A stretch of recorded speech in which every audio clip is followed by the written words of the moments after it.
Programa não recomendado para menores de 10 anos.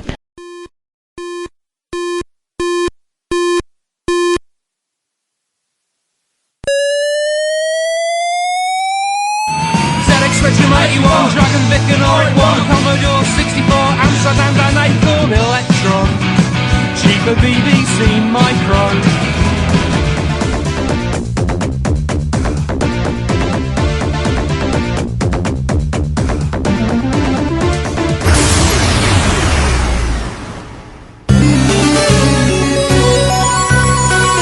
Retrópolis, a cidade dos clássicos.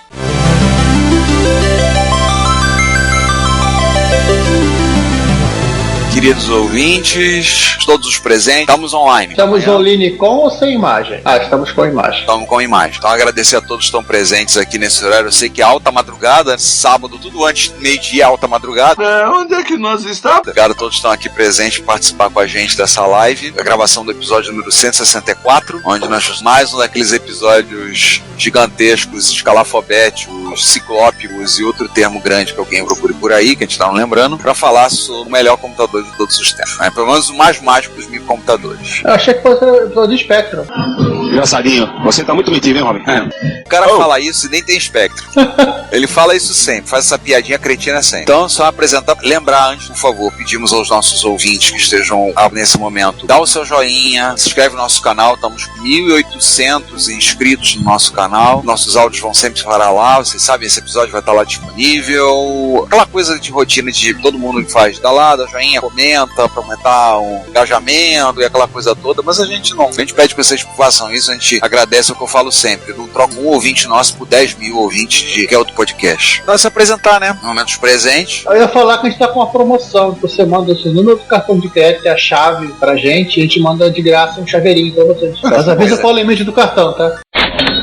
Então, pra quem tá ouvindo, a gente depois vai ouvir o áudio, você vai apresentar, eu sou o Ricardo Pinheiro, o sujeito golpista do cartão. Eu, Giovanni Nunes, que tô do lado oposto, ao que o Ricardo apontou nessa mesa triangular, e... nosso vilão especialmente convidado. É eu, Peter Punk, arqueólogo de MSX. E, aliás, falta gente, porque eles disseram que iriam vir, mas se perderam em algum momento da madrugada, de sexta pra sábado. 9 da manhã.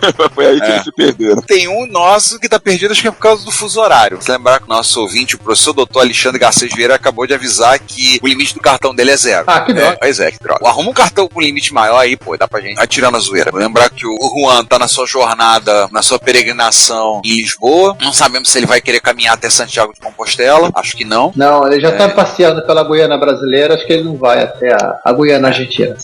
Mas ele mandou pra gente cedo um vídeo mostrando que o processo de colonização não deu certo, que ele foi no supermercado em Lisboa e tava lá, bolachas. Nós deixamos São Paulo colonizar. Isso foi um erro. Não, mas São Paulo fala bolacha porque o pessoal é implicante mesmo, porque nos mercados eles colocam a seção de biscoitos. O Alexandre tá dizendo, pois é, 9 da matina é complicado. A gente teve alguns contratempos, a gente teve que marcar esse horário, a gente queria fazer depois do almoço, mas devido às situações alheias à nossa vontade. Então vamos começar logo esse episódio, porque isso aqui promete, como sempre, começa um episódio longo. Vamos começar logo? Essa parada de rolar? Era uma vez, lembrar que esse é o nosso episódio anual, é o nosso vilão, especialmente convidado, mais recorrente, ele é quase o Coringa do Batman, dos anos 60. Eu sou o Coringa, o palhaço, o Joker, o palhaço. Espero não morrer sempre no final. Mas o Coringa nunca morreu no final. Nos anos 60 não, mas dali pra frente, toda vez que ele aparece, morre no final do filme. Aparece e morre no final do filme. É verdade. Pode trocar o ator. Então, vamos falar de MSX nesse episódio e lembrar que o Alteiro acabou de colocar, dizer que esse é um episódio também pra gente cuspir na cara da sociedade careta que fica falando que SD Mapper é Everdrive de MSX. Toda vez que falam isso, um pinguim azul morre na Antártida. Dá um arrepio na espinha. Ainda mais que eles vivem na África do Sul. É por isso que não, da África do Sul. Não são azuis, não. O pinguim azul na África do Sul? Não, azul não. Mas tem pinguim na África do Sul porque eu visitei a colônia. Estive na colônia de pinguins lá. Tem. Mas toda vez que falam que SD Mapper é Everdrive de MSX, me dá um arrepio na espinha porque me incomoda. O pessoal encara MSX como um videogame. E claro que é um ótimo ser jogado, não é exatamente um videogame, é um computador. Então eu falei pra uma pessoa, encara ele como um computador. Ele é um Everdrive é um emulador de cartucho, né? Não dá pra falar que uma interface disco é um emulador de cartucho. A Mega Flash ROM seria melhor nisso aí. A Mega Flash ROM mesmo tendo o USB ali, que ela pelo menos faz os flashes, né, do cartucho. Exatamente, ou sei lá. E aparece o menuzinho na frente. A Mega Flash ROM parece muito mais que o Everdrive de... Aliás, mostrar as últimas aqui. Ninguém tem uma carnívore verde, carnívore herbívore. também funciona, poderia ser mais uma Everdrive, ou a que tá muito na popular agora, a MSX Pico. Essas aqui funcionariam mais como Everdrive.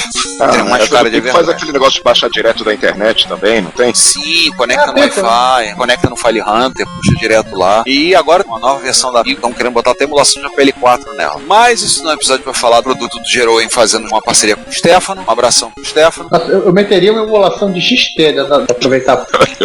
Falta o que fazer. Emulador de Spectrum. Bom, o negócio é o seguinte, o pau vai comer solto aqui agora e, moçada, todo mundo pra trás. Também, o emulador de XT seria um troço bem interessante, bem divertido de... O Alexandre disse que é a carnívora do Palmeiras, sem mundial. Eu não posso falar nada, no meu time agora tem Brasileiro e Libertadores em pouco mais de uma semana, do ano passado, mas não posso falar muito disso não. Mundial a gente também não tem não, mas tudo bem. Um abração pro Franklin Almeida, acabou de lembrar que bom Caioquês, que é biscoito. Então a ideia, quando a gente preparar essa pauta, a ideia também é, mais uma vez, chamar o Punk, né, que tem sempre participado com a gente dos episódios, e o que eu falo sempre aos ouvintes, quem tiver oportunidade, puxa os episódios antigos sobre a MSX que a gente gravou com o Punk. Parei há pouco tempo, comecei a ouvir de novo, eu edito, ouço várias vezes o episódio, mas parei pra ouvir como ouvinte, e eu ouvi esse cara, que episódio bom, que conteúdo bom que a gente gerou. Vale a pena, independente se você não é apaixonado pela plataforma, mas tem muita informação interessante ali. E a gente tem 40 anos do MSX no Brasil. A gente está comemorando Feira da Informática de 1985, a apresentação do Expert do Hotbit, né? Então, foi em junho, né? Foi em junho. Pra lançar no final do ano, de qualquer jeito. Vambora. Isso.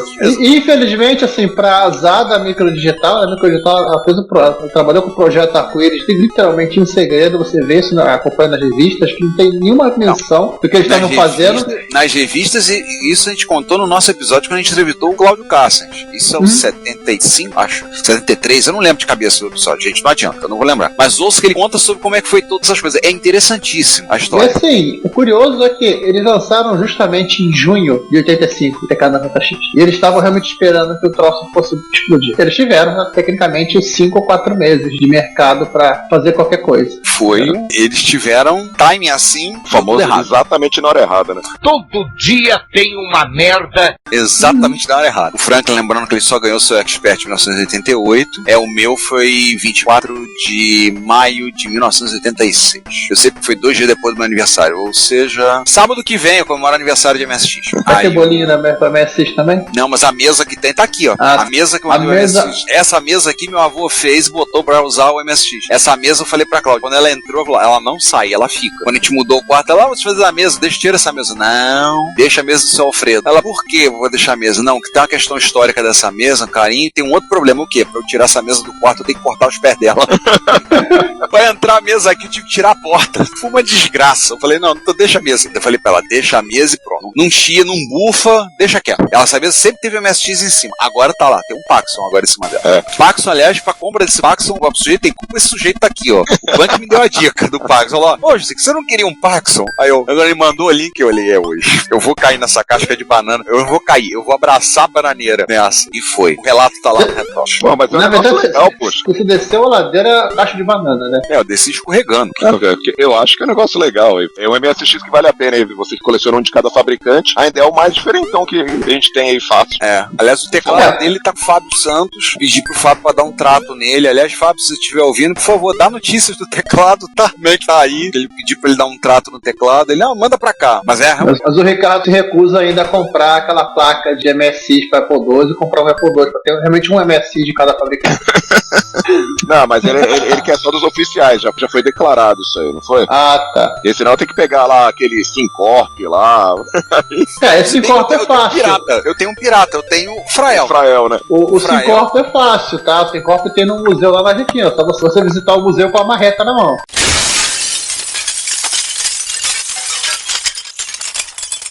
Fazer um heist lá. Fazer um heist. 11 MSXeiros e um segredo. Só ler os comentários rapidamente. O Retrobits manda um bom dia, tentando rodar MSX no emulador do Master System, Xbox 360, RGH. O Bruno Castrovski, que primeira vez que eu ouvi falar de MSX foi escutando a gente ainda chamava Retrocomputaria. E o Marco Antônio Oliveira contando que o seu Expert ele ganhou em Natal de 2019. E ganhou o Expert dele. Mas então assim, o que é MSX mesmo, né? MSX1, né? Que era a gente falou, a gente falou dos 40 anos, lembrando que tanto a Sharp quanto a Gradiente, na Informática 85, eles apresentaram os dois modelos, várias promessas, várias coisas, inclusive o Hotbit 1.0 e o Expert 1.0. A matéria da Microsistemas que a primeira vez que fala de MSX, ela é anterior. Ela é de um ano antes do lançamento. Ela é do final de 84, se não me engano. É aquela com ovo, não é? Não, essa é MSX. Não, essa é de X-Micro. É, MSX Micro. Mas tem lá que é assim, vem do Japão alguma coisa da Microsistemas, não é aquela... Sim, alguém fez um PDF há um tempo atrás que juntava todas as matérias sobre MSX que saíram na Microsistemas. Eu não sei. E é bastante coisa, tá? Antes e depois, praticamente, o MSX engole a Microsistemas depois de um tempo. Sim. Na verdade, rapidinho, tem uma capa da Microsistema que é de junho de 86 que fala sobre o Japão, não é essa. Eles têm uma outra, felizmente essa aqui é julho de 85 também. É a primeira que fala de MSX, que é justamente durante o lançamento. Fala o novo padrão, não sei o quê. É, uma capa que parece um screenshot, porque tira foto pra tirar a foto na tela. Deixa eu ver se eu acho aqui. É, que ela é contemporânea, porque a edição seguinte, se eu não estou enganado, fala da Informática 85. Mas eu lembro que foi uma vez que eu conversei isso com o Renato e Giovanni, aí ele falou, a gente foi convidado pra assistir a apresentação que eles pretendiam fazer, e aí foi antes, ele falou, foi um ano antes do lançamento. Foi um ano antes, mas ele não teve... É, a revista que eu achei, é de julho de 86. Que é 45. Não, julho de 86 é a 58, é a análise dos micros e os jogos do mercado. Tá, essa tem a 57 que fala do Japão, e tem a 45 que fala, acho que a primeira referência de MSX. As anteriores, nenhuma delas fala. Eu acho que é essa, que eles falam, que eu lembro que o artigo é assinado pelo Renato, e ele fala sobre o micro que vai revolucionar, faz até uma relação com armas. É, o que eu estava falando era da 45 mesmo. O rumo da microinformática. Aí a edição que tá no dataset, inclusive tem um montarel de rabiscos aqui do ex-dono. Era aí que eu acho que talvez eu tenha isso ainda, guardado, a Xerox disso, não se... Gente, eu tenho todos os PDF da Microsistema da CPX. Sim, eu tenho aqui, e tem o Microsistemas não tem inteiro, mas também tem o físico. Só que, infelizmente, os meus físicos estão todos bagunçados, dá até tristeza. Se eu fizesse isso aí que o Ricardo falou, eu falaria assim, deixa eu lá dar uma olhada. Ia ficar 2 horas, ia voltar... Eu não ia conseguir encontrar. Mas a primeira mesmo é a 45. Em dezembro, eu acho que é a 49. Não, outubro, ainda não tem propaganda. Tem propaganda do TK90X. Tem uma pasta aqui com bastante material guardado, como por exemplo, MSX Express, a Express 1, A2, aquela revista de disquete, o folder que vinha quando foi o 1.1, esse folder aqui de divulgação, que tem, a trollagem da Gradiente, os mockups que eles disseram como fazer. Vamos fazer um dia. Esse folder eu digitalizei e mandei pro dataset. Tem os manuais, tem o manual do... isso aqui talvez te interesse, Giovanni. Manual. Olha, que programa bom. Pois é. Depois que falar a respeito disso, tem um catálogo da Discovery, talvez esse daí, que fala que o Professional Paint ia ter um monte de recursos, inclusive 3D. Então, ele fala assim, além dos recursos de desenho, ele vai ter isso. Aí quando você olha com o programa que saiu, você olha assim e pensa... Só saiu mesmo além dos recursos de desenho. Todo o resto não foi incluído. Coisa aqui da Discovery, manual do Professional Publisher. Eu me desfiz, eu tinha Xerox das revistas. Prazer mórbido, não é exatamente mórbido, um prazer que eu tinha. A manual do Disc Mechanic, nossa. Um prazer que eu tinha na época era quando eu tava na universidade. Às vezes eu tava naquele momento, sei lá, não tinha o que fazer, ou sei lá, não queria fugir da aula. Às vezes eu corria. Ou tinha o que fazer, mas não ia fazer. Pois é, eu quero mais provável. Era o mais provável. Eu corria pra biblioteca do NCE do FRJ, que lá eles tinham encadernado as microsistemas. Inclusive foi daí que eu tirei a ideia de pegar as minhas revistas e encadernar em capa dura. E aí eu ia pra lá pegar as microsistemas anteriores e ler. E às vezes eu tirava o Xerox. Então eu consegui tirar Xerox de várias matérias, mas hoje em dia, como tudo digital, eu falei, não vale a pena guardar esses papéis. Tanto que esses aqui, eu queria ver alguns desses materiais, digitalizar esse material, coisas aqui que não valem a pena serem guardadas mais em papel, mas podem ser úteis para arquivar. Teria que ver isso. Uma curiosidade, a biblioteca do NCE ainda tem livros de MSX, não sei. Sim, tem. Claro, eles têm um livro lá do Sérgio Ganha Pinheiro e do outro lá Pinheiro, não, Ricardo, que é irmão dele, que também por dois motivos, né? Porque foi uma doação, talvez, e o segundo que um deles é professor da FRJ. Então é isso. Eu acho que eles ficam sem graça de mostrar. Deixa eu só tentar comentar, a gente comentar pra depois a gente passar e indo, né? Aliás, tá meio caótico esse começo aqui. Super. É sempre assim, só piora. Guilherme Mitchell falando que o Franklin falou que só vai ter o primeiro MSX dele em 88, o Marco Antônio falou que foi desenho em 89, e ele disse, falando que só tem o de 88, eu tô comprando um Hotbit agora.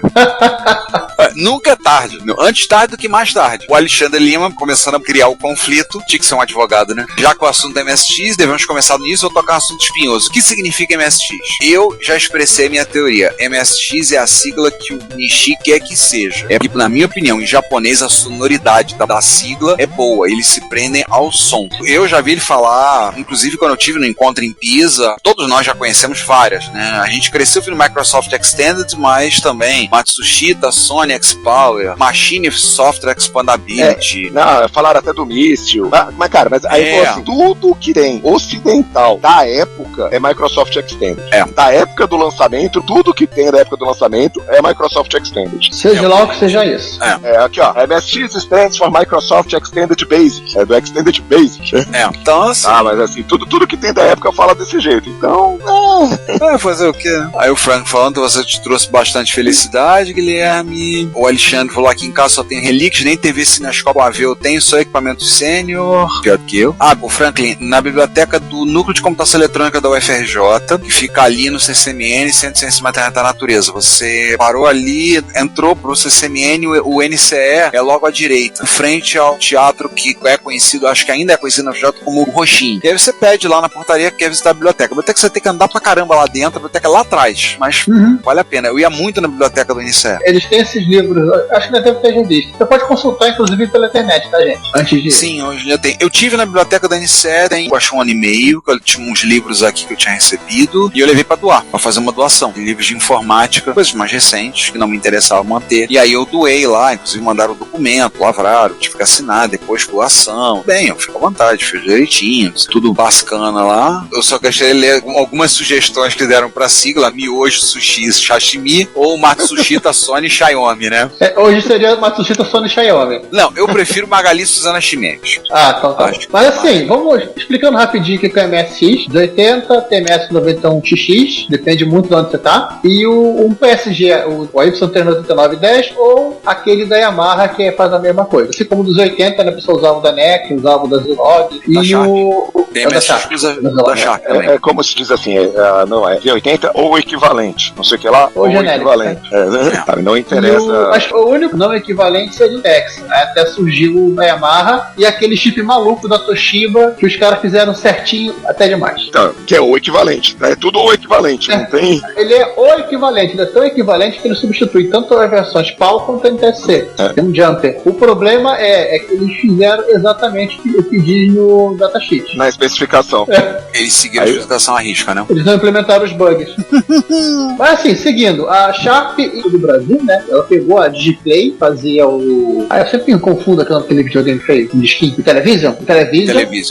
O Television, ela renomeou para Epicom e agora vocês vão fazer o Hotbit. E a Sharp pegou lá a divisão deles, criou uma divisão de informática para isso e apresentou. Algum tempo depois do lançamento das máquinas, outras empresas até apareceram dizendo que iriam também fazer MSX, né? Eu lembro de duas, que foi a Dynacom e a Racimec. O que a gente conseguiu apurar foi que, inclusive, uma das pessoas que falou sobre... A gente falou, deixa eu só botar uma imagem aqui pra ilustrar o Hotbit da época, já com os drives, era o Hotbit branco. 37 essa foto.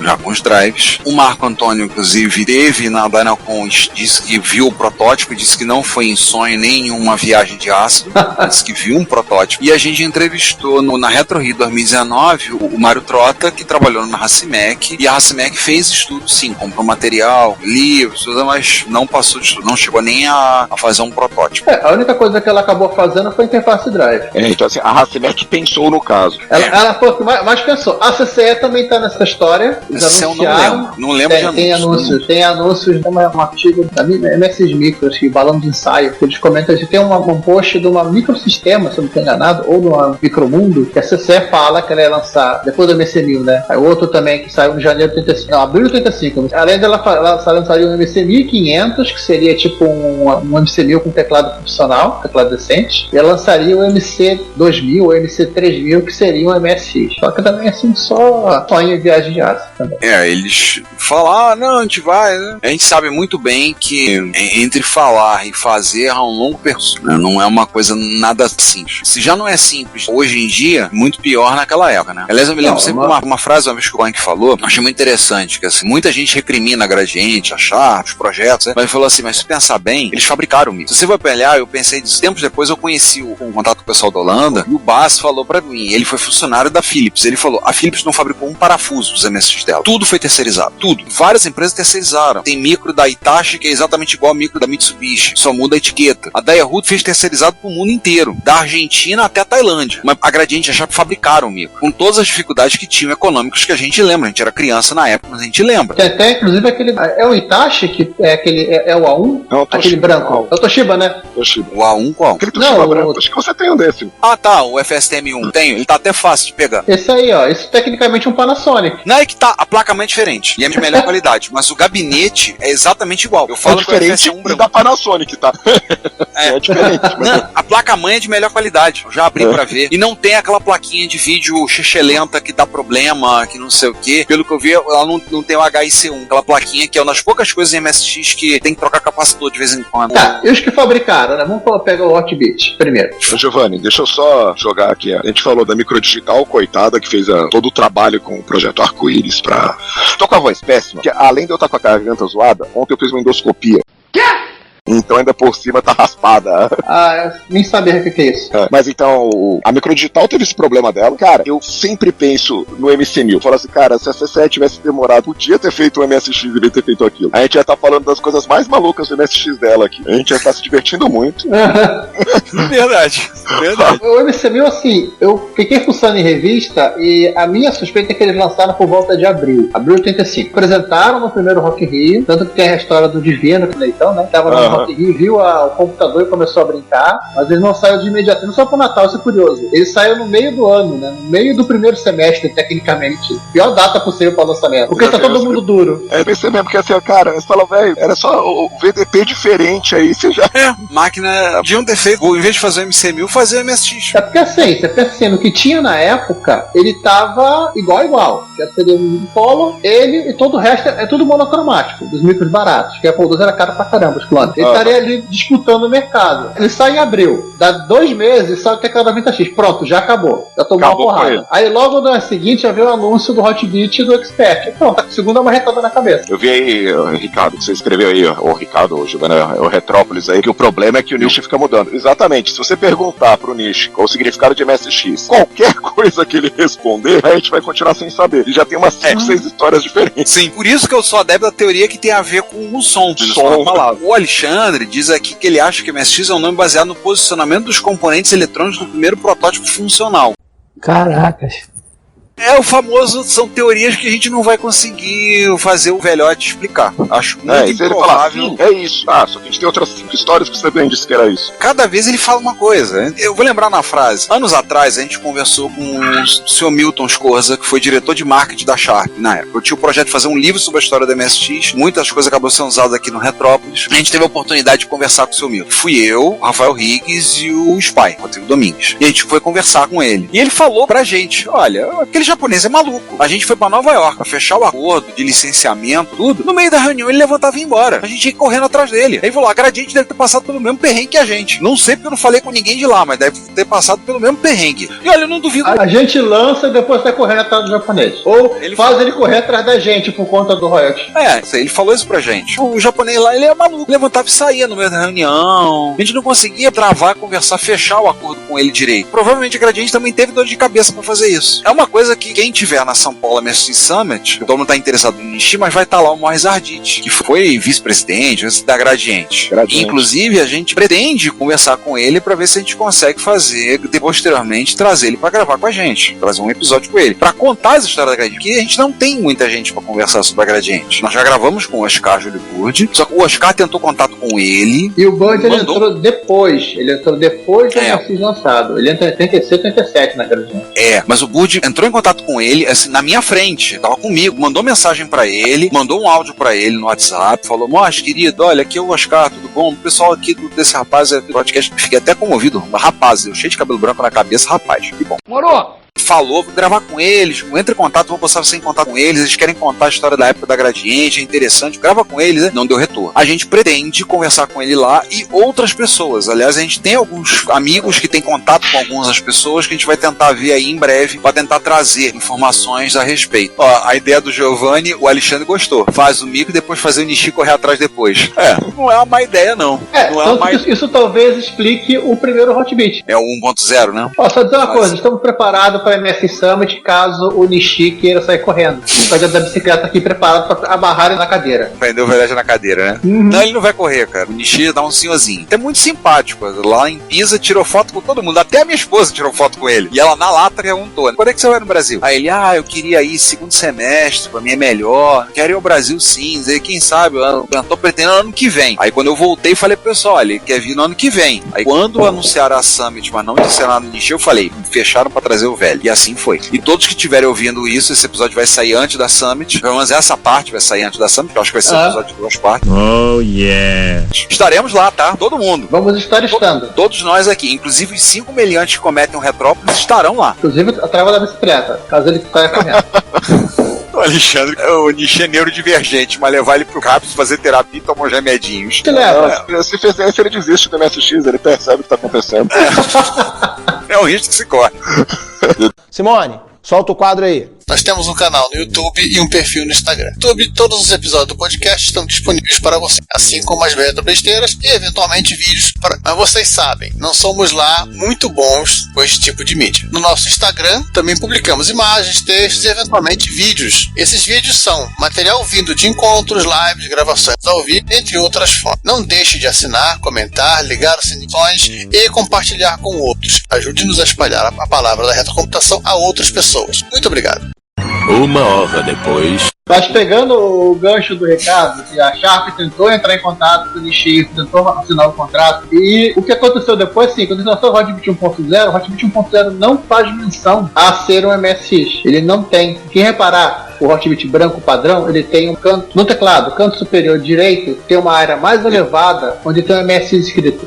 O Hotbit 1.0 não tinha, quando falava que era um MSX, não tinha esse MSX ali. Inclusive as embalagens de cartuchos, vocês podem reparar, tem a embalagem original dos cartuchos da Sharp da época, para reparar que o logo do MSX está colado. Botaram os 2 estagiários colando a etiqueta naquelas caixinhas de papel, porque eles tiveram que botar o MSX ali. A primeira propaganda da MSX Micro não faz menção à palavra MSX. Nas propagandas que tinham MSX Micro número 1, que eu me lembro, não tinha referência ao termo propaganda da época. Falava, você sabia que era MSX, mas não tinha referência. Na época, garoto, eu nem dei bola pra isso, mas... Todo mundo sabia que era o MSX, né? Inclusive a gente vivia no mundo dos clones, né? Então, vamos lembrar desse detalhe. Então, nenhum Apple precisava ter uma maçãzinha pra gente. Exceção o Elpa. Eu tinha um Elpa, eu cheguei a ter, mas tive já na época da faculdade. Alguém falou assim, tem um computador velho aqui. Mas assim, mas não precisava ter a maçã. Pra gente, assim, Apple II ou compatível. Compatível com o MSX. Então, até aqui. Aí eu diria, pra gente aqui, a parte o MSX é um grande padrão. Igual o Apple. Igual o Apple, igual o TK231, TRS-80, tudo padrão. Aliás, a propaganda do CBR na contracapa interna, na terceira capa interna, terceira capa da primeira MSX Micro, ela não fala MSX, ela fala disponível para Expert Hotbit. O Renato, quando ele gravou com a gente, ele comentou que eles tinham colocado MSX na propaganda. Aí falaram, tira MSX daí, não pode falar que é MSX. Aí fizeram uma revisão, tanto que se você olhar direito a propaganda, você vai ver que o Expert está num tom diferente do resto do texto. Eu tô abrindo, eu tô ligando meu servidor aqui, porque eu tenho as MSX Micro em PDF aqui, eu vou puxar a gente pode dar depois pra ver isso. Mas é interessante pra gente pensar que essa parte de padrão pra gente todos os micros seguem um padrão. Por que é importante que esse faz? É verdade. Por que é importante? Todo micro que existe segue um padrão. Até quando você abria lá input lá, tinha lá TRS e compatíveis. As grandes famílias de computador, a gente aqui no Brasil não entendia que as famílias não eram famílias, eram na verdade um único computador. Exatamente. Assim, um dos grandes pontos de venda assim, do MSX não é que o compatíveis, o que ela pra gente era terça-feira. Pra gente não era uma coisa. Eu sempre digo que uma coisa que me encantou no padrão é ter vários micros feitos por diversos fabricantes e eles serem compatíveis entre si. É uma igual coisa os Apple II. Entendeu? Me encantava, assim, eu sempre achei isso muito interessante. Mas de empresas, a princípio, concorrentes, né? Empresas de eletroeletrônicos. Ou a linha marrom. Linha marrom, bem lembrado. Então vamos continuando falando agora? Vamos nos modelos aí. Tá vendo no Hotbit 1.0 que não tem escrito no MSX, vambora. Aí tem o Hotbit 1.1. Não, esse não é o Hotbit. O Hotbit é mais bonito. Há controvérsias. Aí eles saíram. Você não vê ninguém vendendo Hotbit sem teclado no mercado. Porra, vendi um essa semana. Com teclado. Sem teclado. Hotbit sem essa teclado. semana. Sim, eles lançaram o Hotbit 1.1, passaram a identificar ele como MSX. Aí tem essa alteração na ROM e tem a alteração cosmética na caixa. E, oficialmente, hoje em dia, virtualmente, não tem ciência de que alguém tenha isso. O Hotbit 1.0, a ROM pelo menos, ela foi atualizada, ele não existe, a gente não sabe o que tinha lá. Assim, mas basicamente era só não falar que era MSX. Você falou, eu achei a revista aqui. Deixa eu só puxar o PDF, se eu consigo. Enquanto eu vou falando, o Hotbit branco mais conhecido que a gente tem é o tal do 1.1, que é o que vendeu certa quantidade de unidades. Só para vocês verem, por exemplo, aqui, o Giovanni falou, esse era o anúncio da Cibernia. Tá aqui, ó. Se você olhar aqui, Hotbit tá separado e Expert tá realmente com uma diferença de cor. Não tem apoio Gradiente App, pra ver todos os distribuidores Cibernia Software. Você vê uma aventura, não tem nenhuma referência a MSX. Essa é a matéria. Você vai pegar, isso eu puxei do meu backup do File Hunter. Essa revista é de 85. O curioso é que o Amazônia para MSX só saiu em 87. Outubro, acho 85, acho que outubro. Não, essa revista do final. É, de dezembro de 85. Dezembro. Acho que aqui na primeira parte tá aqui, ó. 85 aqui em cima, posição da fonte editorial. Teria que ver o expediente dela, mas eu tenho quase certeza aqui o anúncio do Expert. A gente vai falar já dele. Peraí, você quer saber a primeira MSX Micro? Primeira MSX Micro? Eu acho que é dezembro de 85. Dezembro de 85, porque eu lembro que eu ganhei essa revista no Natal. Eu só vim ganhar o MSX 5 meses depois. Eu não vou contar o porquê, mas assim, eu fiz um mapeamento de, tecnicamente, ou quase muito próximo, o mês de lançamento de cada uma das revistas MSX. Deu um trabalho desgraçado, mas eu consegui fazer. Inclusive dá pra ver os buracos, né? Tem um gigantesco buraco. Você viu o MSX tem, né? Não, é que mais tem. Você viu uma peneira. Mas tem um buraco que não sabia que tinha existido, que foi na microsistema. Ela tem um buraco em 88. Tem um buraco da 92 pra 93, se não me engano. Ela tem a periodicidade normal dela, aí a partir da 79 ela começa a ratear e ela só consegue voltar à periodicidade normal com a 97, lá em 90. Foram 2 anos de perrengue. Nossa. A CPU eu nem vou contar. A CPU, inclusive, ela parou de falar a assinatura anual e falava assinatura 2 edições. Você terá 2 edições. Em que período não fazemos a menor ideia. O José Idemar trabalhava muito com permuta. Diz o Rogério Bellarmino, que trabalhou posteriormente com o Idemar, ele trabalhava tudo em cima de permuta. Muita coisa ele fazia na base da permuta. Então eu te forneço uma coisa, você pega a outra, vai não sei o que, resolvendo a permuta. Então, cara... Você vê isso direto. Análise do software. Software tal da Polysoft. Logo em seguida tinha a propaganda da Polysoft. A coisa mais divertida que eu acho da CPU é que ela tem a resenha do Guia do Programador MSX do Eduardo Barbosa, escrita pelo próprio Eduardo Barbosa. Ele resenhou o próprio livro. E gostou? Eu não sei se ele gostou. Imagina assim, olha, o autor parece que estava cansado escrevendo esse livro. Faltam exemplos. Seria uma coisa que eu resenhar meu livro de DOS. Um livro de rede. E tem muita análise de software que não tem a autoria. Isso é óbvio, né? Foram os próprios autores que escreveram. Continua a fazer, olha, a propaganda passando na sua tela. Olha a propaganda passando na sua tela. O livro chama Press Release, né? O review é um Press Release, a análise é Press Release. Press Release. Mas, vamos ser sinceros, a Microsistema também fazia isso. Ela tinha resenhas do Grafos 3, do Grafos Pro, que tecnicamente era um produto da própria revista. Resenhas do Grafos 3 e do Grafos Pro, e resenhas que não foram escritas pelo Renato, né? Pelo menos, né? Pelo menos, assim, ó, o Ricardo escreve o livro, o Ricardo escreve o livro e o Giovanni escreve a resenha, pelo menos isso, né? Teve uma que o Giovanni estava vendo, ela achei do Cláudio MSX Designer. MSX Designer foi resenhada em tese, a reportagem pelo Cláudio, alguma coisa que era o ilustrador, e você olha no que está escrito e você compara com outros textos do Renato, você vê que foi o Renato. Roberto Erasmo Carlos escrevendo a resenha. Mas voltando no Hotbit. O Hotbit depois teve um Hotbit bizarro. que eu nunca vi na vida, eu só fui conhecer na internet. Se tá na internet é verdade. E aquele Hotbit 1.2 branco, com aquele todo cheio de risquinho, desenhado. Tipo, acho que o sobrinho do gerente chegou lá e fez um trabalho artístico na máquina. Tem só na MSX Org, assim, tá ligado? É que nem esse meu Toshiba. Quando eu recebi, ele tava todo rabiscado a lápis. Falei, o logo MSX foi preenchido, teve com a lápis. Eu falei, uma criança rabiscou. Obviamente eu peguei uma borracha de caderno e apaguei. E limpei o gabinete. O pior é o logo MSX no Spectravia 138, que é uma etiqueta de papel. Você lava a máquina, a etiqueta vai embora. Não, é uma etiqueta azul, né? Uma das coisas, o padrão é muitas vezes o logo MSX, ou é como esse que tá colado aqui na minha parede, ou o fundo vermelho e o logo branco. O da Spectravia é azul ciano, Color 7. Só de raiva, é azul. Eu lavei a máquina e o logotipo foi embora. Tudo bem, dá pra fazer. O meu tá sem. O meu 738 tá sem. Aliás, a gente precisa conversar aquelas ideias, botar emulador de drive. A gente for o caso, faz o logozinho pra botar nos nossos. Tenta fazer em vinil e com outras coisas.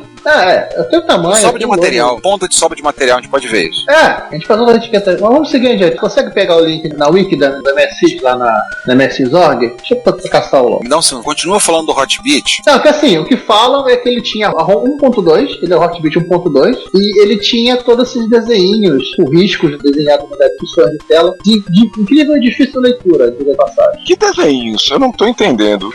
Entendi, bolhufas. Não tô entendendo. Peraí. Eu tô olhando aqui, tô vendo aqui a... Eu tô tentando ver qual é ele.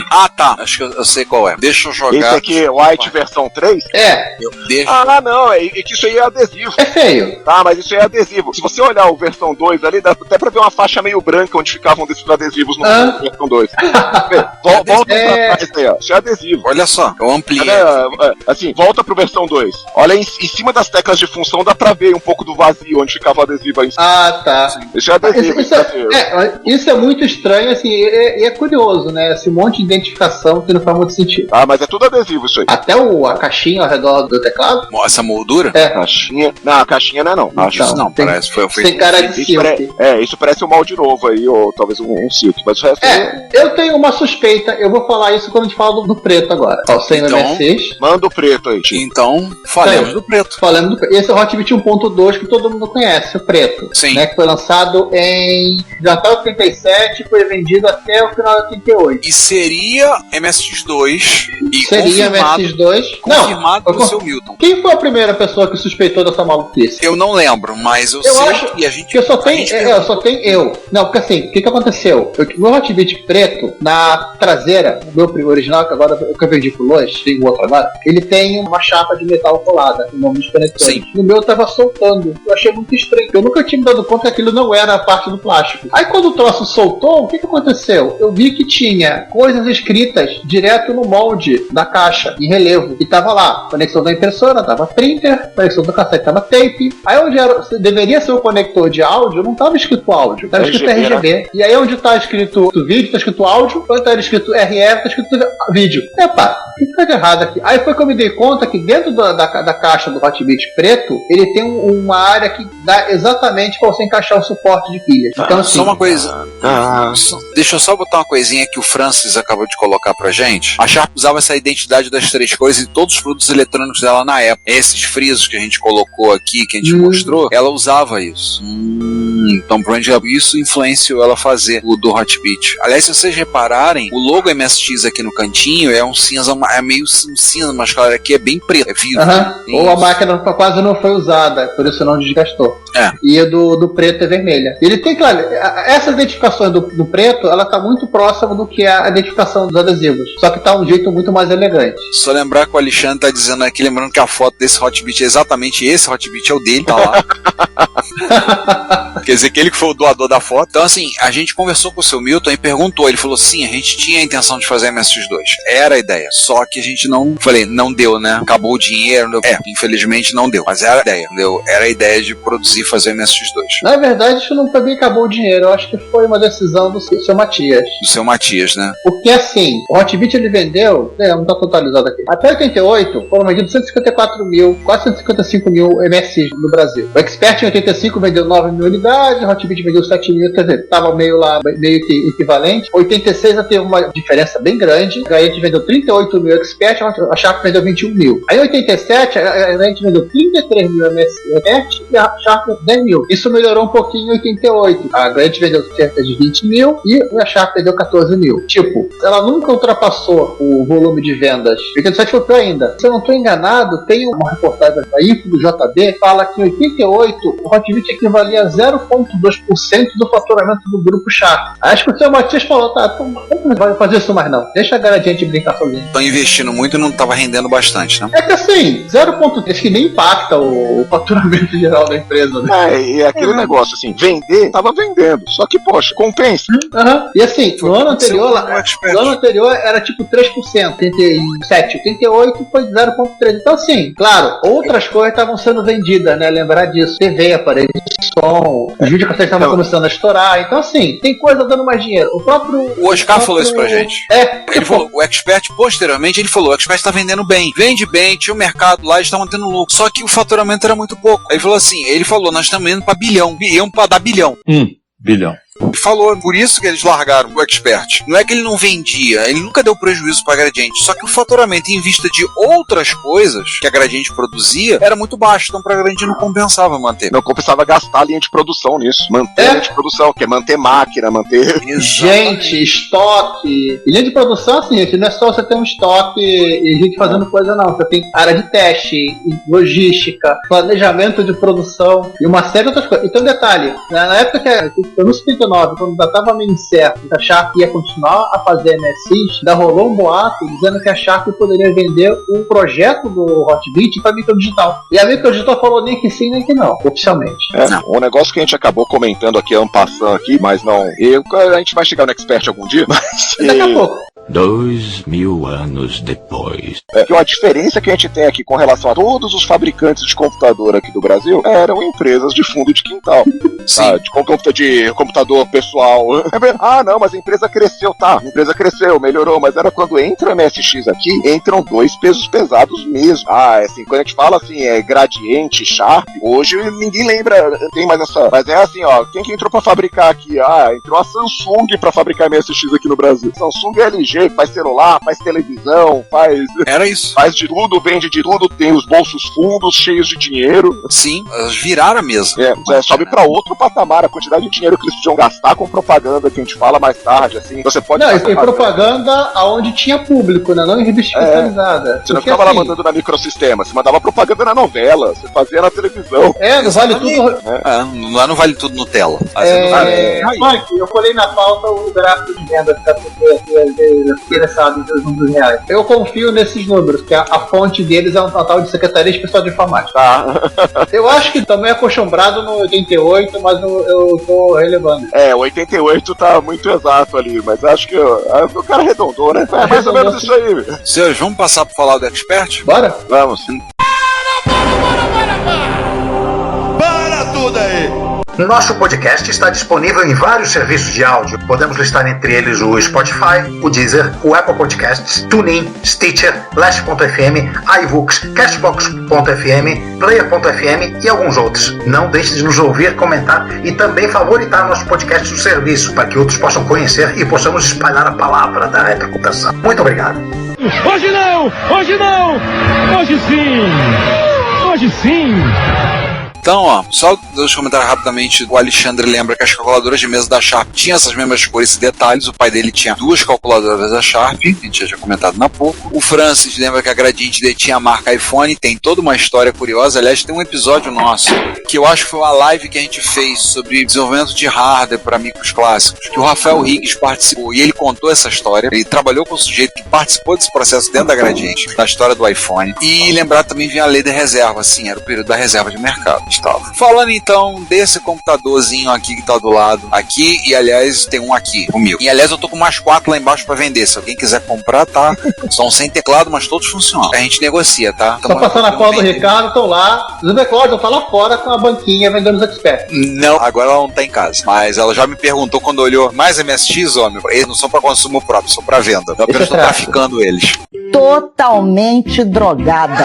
Expert 1.0, aliás, eu tenho 1.0 aqui pra vender, tá com a ROM de 1.1, mas é 1.0. Teve 1.0, o 1.1, o Plus e o DD Plus. Aliás, isso é uma bagunça, né? Tem muito 1.0 que ainda é 1.0 e tem muito 1.0 que ele é de alma 1.1, mas de corpo ele ainda é 1.0. É o caso ele tem o TA1, a conversão da RGB para poder gerar vídeo composto. É o caso desse que tá aqui comigo. Eu tenho 1.0 com a ROM de 1.1, tenho 2 1.1 e um Plus pra vender. Infelizmente, todos no momento sem teclado. Mas tem o adaptador do truco, né? Mas o truco não tá vendendo mais. Mas as pessoas estão vendo esses micros comigo, estão vendo pra providenciar soluções. Para depois, pra quem, se alguém comprar e quiser, poder ter um adaptador. Isso significa mandar um carro de mensagem pra casa do truco, 5 da manhã de domingo, pra pedir pra ele fazer o adaptador. O problema é saber se o cara vai conseguir chegar na casa do truco. Mora num bairro chamado Engenho do Mar. Cara. E o mato não é eufemismo. Não é eufemismo. A rua do truco, e eu não vou dar mais detalhes porque ele me autorizou a isso, mas a rua do truco é de terra batida, tá? Passa cavalo na rua dele. Eu já tive na casa dele mais de uma vez. E se o truco tiver um abração, gente finíssima, pessoa fantástica, que é o Vitor, mas é longe pra caramba. Daqui da minha casa, a casa dele é uns 70 e tantos quilômetros pra chegar. Agora vocês pegam o endereço do Ricardo, pegam um compasso, coloquem lá 50 quilômetros, dá um arco, e agora sim, divirtam-se. Faz um raio. O Expert 1.0 para o XP800, a gente fala XP800, eu lembro do Ferrorama. A ROM com aquela situação doida, porque lembrar que até então no Brasil não tinha um padrão para computadores para acentuação. E se você olhar, tem MSX da época, tinha uma tecla com todos os acentos. É o 1.0. Não, MSX importado. Não, então, mas o 1.0 era assim. O 1.0 era assim. Era um praxe dos MSX ocidentais ter essa única tecla de acentuação. Eu acho que a exceção, se eu não estou enganado, são alguns MSX espanhóis. Tem tecla de acentuação separada. Sim, eu tenho um MSX feito na Espanha aqui, que é isso. Tem uma tecla de acentuação com os 4 acentos na tecla. É meio estranho. Tem um assim. Eu não me lembro qual deles. Eu acho talvez o Mitsubishi. Meu Mitsubishi tem N com tio e veio da Espanha. Esse, no caso, que aí teve, foi o recall, talvez o primeiro recall da indústria brasileira, o primeiro grande recall, que se transformou o Expert 1.0 para 1.1, quando a Gradiente e a Sharp se acertaram um padrão de acentuação que deu origem ao padrão ABNT, que hoje a gente tem no C com a ABNT2, onde se sala de aula meus alunos. Para variar, eles não sabem disso da história, mas acho interessante saber. Eles não sabem nem o que é ABNT. Não, sabem, porque eu falo com eles quase toda aula. Eles sabem um bocado que é a ABNT. Eu encho o saco falando com eles sobre a necessidade de padrões na indústria. Eles sabem sim. E inclusive a compatibilização da acentuação do Hotbit com a MSX também fez a tabela ASCII, a R-ASCII. A Braskem. Sim. A Braskem. Sim. A tabela ASCII brasileira ali, a página de código que a gente tem com os acentos no lugar certo. Sim. Isso tudo porque mandaram o estagiário botar a acentuação do Expert. Tipo, o cara, vou botar onde? O cara simplesmente tem que botar tio. Onde? Dá seu jeito. E o Expert 1.0, o que aconteceu? No Hotbit eles alteraram alguns pontos da tabela para colocar os acentos. Bem pequena a alteração. O pessoal da Gradiente, por algum motivo que eu não sei qual pegou toda a série de acentuações de trema. Não usa trema na língua portuguesa. Trocou tudo pra tio. Na época não se usava trema. Trema caiu depois. Mas o trema tem uso na língua portuguesa para os nomes que vêm de fora. E é assim, o que acontece? Não contente em fazer isso, os caras substituíram a cedilha com a crase, que é da tabela ASCII baixa, não deveria ter sido mexida, e a maiúscula e a minúscula eu acho que é o underline, ou é o símbolo de chapeuzinho, passando a ser complexo, que virou cedilha minúscula. Isso zoou completamente a tabela ASCII. Que merda. Então, porque é o seguinte, eles substituíram. Então, quando o cara botava a crase, botava o caractere 128. Aí arrumou. Foi o primeiro grande recall para todo mundo se compatibilizar. Porque inclusive se envolveu o consumidor final. Porque a Sharp teve isso com 1.0, mas foi interno. E curioso, Expert 1.0, o Expert 1.0 deve ter vendido tanto, porque o 1.1 só saiu em 87. Quando eu ganhei meu Hotbit em 88, ainda tinha Expert 1.0 novo a venda nas lojas. Estava quase metade do preço do Expert 1.1. Eles queriam sumir com aquilo, já estava encalhado. Acho que ninguém comprava, dor de cabeça. Tem que comprar a máquina ainda autorizada para trocar o teclado e coisas assim. E você nem troca o teclado, tá? Eles trocam só as teclas mesmo. Mesmo de teclas. E você ainda tem que trabalhar com o TA1 e todos os seus maluquices ainda. Eu tô respondendo as mensagens no Zap, o pessoal falou da live e tudo, eu tô mandando pra algumas pessoas. Ele tá xingando alguém no Zap, é isso. Tá. E como ele tem cabelos grisalhos, tá passando fake news pra alguma coisa. Não, ainda não estou passando fake news pra ninguém. O Francis comentou ali que o drive de 3,5 no Expert só veio no 1.1. Não, ele não veio no 1.1. O 1.1 é o cinza também. O 1.0 e o 1.1, os dois são o cinza. A chapinha metálica tava lá. Até porque o CF3000 da National e os outros CFs da série tinham um drive ali. Isso, o negócio do recall, ele criou no Brasil o termo MSX 1.1, que as pessoas passaram a usar o MSX 1.0 para se referenciar aos experts antigos, e todo mundo passou a ser o MSX 1.1. Aí quando lançaram o MSX2, o MSX2 virou o MSX 2.0. Nunca teve o ponto zero. Nunca teve o ponto. Eu não lembro agora se a pessoa também. O 2 Plus também sofreu disso, né? Que virou o 2.0 Plus. Sim, teve gente fazendo também referência assim. O GPC 1.1 foi preparado na novela, tanto na Vale Tudo, lá do tiozinho aprendendo a usar computador, e a moça que é jornalista depois. Todo mundo usando o vetor eletrônico da Gradiente em cartucho, mas ninguém quer saber que eles gravavam aqueles documentos. Só uma coisa, alguém teve esse problema com o teclado 1.0? Eu não lembro disso. O meu funcionava normalmente. Eu não tive 1.0, o meu foi 1.1. Não, eu tive 1.0, nunca tive problema. Estranho. E o Francis, eu acho que ele encontrou mais um bug do 1.0.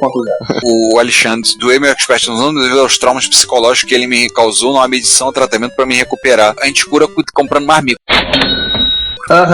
Tratar coisa. O Francis mesmo disse que o Expert dele está em posse do irmão caçula dele, o Expert.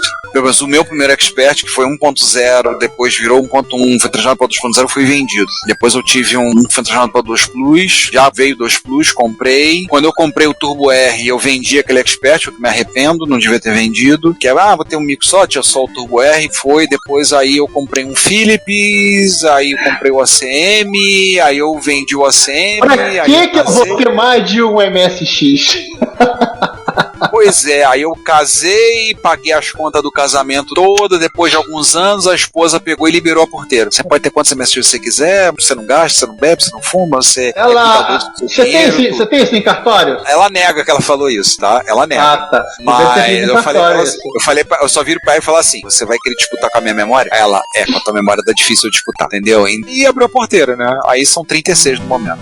Fazer a solidariedade ao Franklin, ao Francis, por conta do cabelo. Não, o Franklin não tá grisalho porque ele pinta, que a gente sabe. Que ele... Tá bom, é verdade, sim, eu acho só. Bicho. Mas o Francis disse que ele também teve, e disse que teve problema lá, me esquentava. O TA1 esquentava. Eu tenho um TA1 guardado aqui em casa, mas não... Cara, o TA1, ele se alimenta com 12 volts, não tô enganado. Aquilo tem que esquentar. Curiosidade, o TA1 depois ele foi muitíssimo disputado pela galera de Amiga 500, que não tem vídeo composto também, para fazer vídeo composto em pau-M. A galera comprava, inclusive nas autorizadas da Gradiente, iam lá comprar.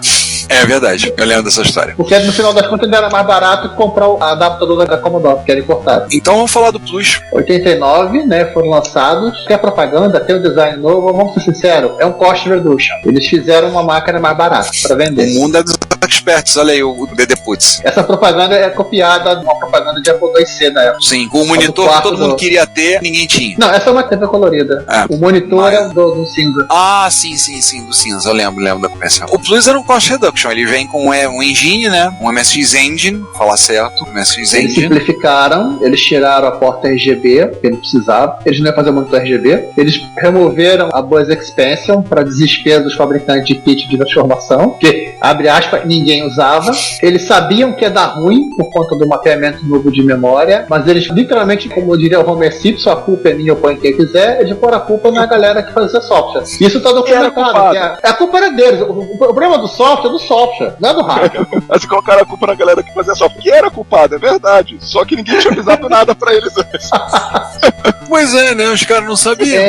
Não, tem documentos que era assim, pra você mapear a RAM direto na PPI, botar os 32 KB de parte alta do mapeamento dos 80, quando é hot bit o valor é esse. Quando é expert o valor é esse. E abraço. Fim da história, aqui, funcionava. Ó. Olha aqui, ó. Essa matéria famosa que rendeu um monte de discussão. Foi nessa MSX Micro, número 23.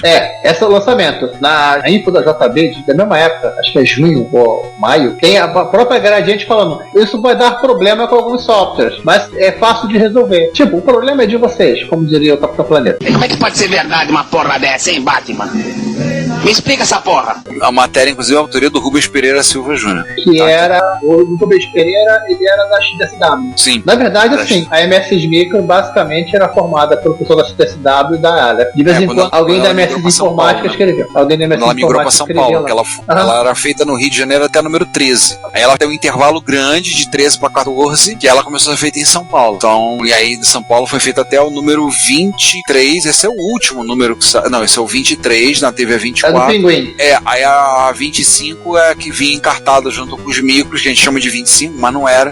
Ela é anterior. Ela é do final de 89. É especial. Porque ela vinha encartada com os MSX, os Expert Plus e DD Plus. E a gente chama de 25 entre aspas.